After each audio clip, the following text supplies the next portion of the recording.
Hello everyone, আসসালামু আলাইকুম। আমাদেরকে স্যালারির জন্য প্রতি মাসে টাইমশিট এবং অ্যাটেন্ডেন্স রিপোর্ট ক্রিয়েট করা লাগে। আজকের এই ভিডিওতে দেখাবো কিভাবে আমরা অ্যাটেন্ডেন্স রিপোর্টটা ক্রিয়েট করতে পারি। স্মার্ট এডুতে আসার পরে এখানে আমাদের যে অপশনগুলো থাকবে তার থেকে আমরা অ্যাটেন্ডেন্সে ক্লিক করব। অ্যাটেন্ডেন্সে ক্লিক করার পরে এখান থেকে মাই অ্যাটেন্ডেন্স এইটাতে আমরা যাব।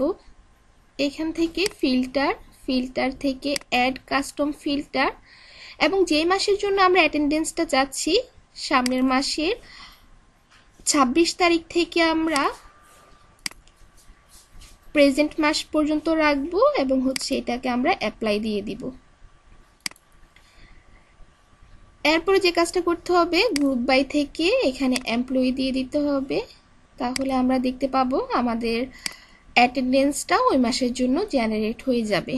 ওই মাসে আমরা কতটুকু ওয়ার্ক আওয়ার স্পেন্ড করেছি এইটা আমরা এখান থেকে দেখতে পাবো। সো এখান থেকে দেখা যাচ্ছে আমার এই মাসের জন্য ওয়ার্ক আওয়ার হচ্ছে 279 আওয়ার্স। এরপর এটাকে এখান থেকে ক্লিক করে নিয়ে ডাউনলোড করতে হবে।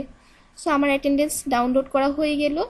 সো এইভাবেই আমরা খুব সহজে স্মার্ট এডু থেকে প্রতি মাসের জন্য আমাদের অ্যাটেন্ডেন্স রিপোর্টটা ডাউনলোড করতে পারি।